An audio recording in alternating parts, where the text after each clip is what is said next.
Ma valise me sert de trépied, ça c'est pas mal ça.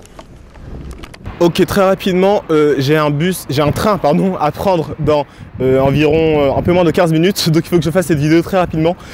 Voilà, je te préviens juste, je vais parler peut-être un peu vite, mais ce que je vais te dire c'est quand même vachement intéressant, donc reste bien jusqu'à la fin quand même. Elle va être plutôt courte, donc reste bien jusqu'à la fin. Je vais te parler de ma maman. Ma maman un jour m'avait dit enfin je me suis souvenu tout récemment, elle m'avait dit un truc et ça m'a vraiment marqué. Et mec, si tu procrastines, si tu fais des choses, si tu repartes comme ça toujours au lendemain quelque chose, en te disant cette phrase à toi-même dans ta tête, si ça marche pas, si tu n'arrives pas à te mettre au travail après avoir dit cette phrase, c'est que là il n'y a rien qui peut t'aider. Et dans ce cas là, je t'invite à aller voir la vidéo qui s'affichera à la fin de la vidéo qui explique pourquoi est-ce qu'on procrastine, les raisons profondes de la procrastination. Si cette technique là elle t'aide pas, c'est qu'il y a autre chose, et dans ce cas là tu iras voir la vidéo à la fin. Bonjour mon ami, ici Pierrick Yawedeou. Un peu en mode rush, mais ça va aller. Je vais quand même essayer d'articuler, de prendre mon temps pour faire les choses bien. Au final, je perdrai moins de temps en me concentrant qu'en faisant n'importe quoi parce que je suis dans la précipitation. Je crois que la caméra est penchée. Je te dis, je suis pressé.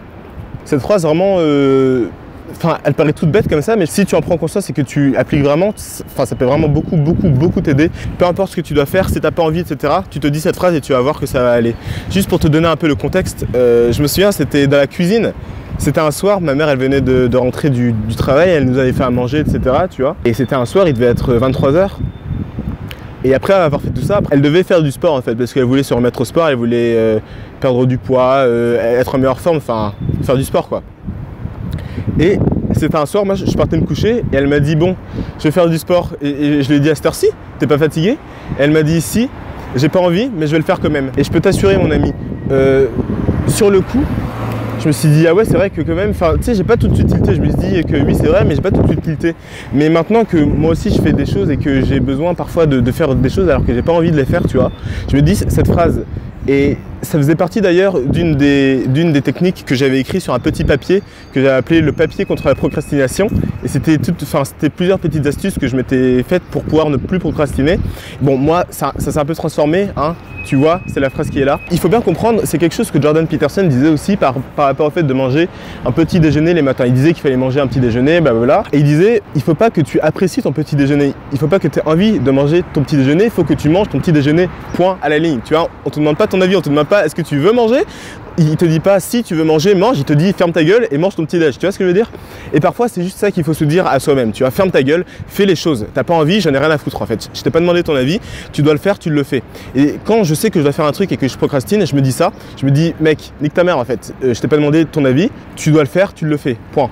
Et je peux t'assurer qu'en me parlant comme ça, je le fais vraiment, tu vois. Et quand je prends conscience que effectivement j'ai pas envie mais que je dois le faire, et bah j'ai plus aucune excuse parce que l'envie en fait ne rentre pas du tout dans l'équation en fait. Quand tu dois faire un truc, c'est pas une question d'envie en fait. On parle d'envie, on dit oui mais j'ai pas, là je me sens pas machin, mais c'est pas ça la question. C'est pas est-ce que tu veux le faire, c'est tu dois le faire donc tu le fais. Si tu peux pas le faire, ok, tu vois, si tu dois escalader un mur et t'as pas de bras, bon c'est peut-être pas un bon exemple mais voilà, tu vois, tu dois escalader un mur et t'as pas de bras, tu l'escalades pas effectivement. Tu dois escalader un mur, tu peux mais t'as pas envie, on s'en fout, c'est pas ça qu'on te demande, c'est pas ça la question. Le fait que tu n'aies pas envie ne rentre pas du tout dans l'équation. Il faut que tu vires ça de ta tête. Que tu n'as pas envie, c'est pas une raison. Si tu obéis à tes envies, bah, tu resterais sur ton canapé, tu boufferais des chips et tu regarderais Netflix toute la journée, tu vois. Toutes les techniques que j'ai notées sur ma liste, elles sont cool. Mais quand même, la meilleure, je trouve que c'est bien celle-là. Parce qu'à un moment, il faut prendre conscience des choses. Et si tu n'es pas prêt à le faire, comme je t'ai dit, va voir la vidéo qui s'affiche actuellement. Parce que là, elle t'expliquera vraiment pourquoi est-ce que tu procrastines. Si tu veux vraiment faire quelque chose et que tu n'as pas envie, on s'en bat les couilles. Quand tu as conscience que ton obstacle, c'est ton envie, tu n'as du coup plus aucun obstacle parce que l'envie, c'est pas un obstacle. Tu t'en bats les couilles de ton avis, de ton envie, de ton opinion, tu t'en bats les couilles. Tu dois faire un truc, tu le fais. Quand tu prends conscience que l'obstacle, en fait, c'est ton envie, tu te rends compte que tu n'as plus aucun obstacle parce que l'envie, c'est pas un obstacle. Ça paraît être un obstacle parce qu'on n'a pas conscience que c'est ça le problème. On se dit merde, j'ai un problème, mais je sais pas ce que c'est, donc je sais pas comment le régler. Quand tu comprends que ton problème, c'est l'envie, tu n'as même pas besoin de le régler parce que c'est pas un problème. Évidemment, on laisse un petit pouce bleu, petit commentaire, tu t'abonnes si tu as suivi la vidéo jusque-là, c'est qu'elle t'a intéressé, donc abonne-toi pour recevoir les prochaines. Et voilà, moi je vais y aller, prends soin de toi mon ami, ciao.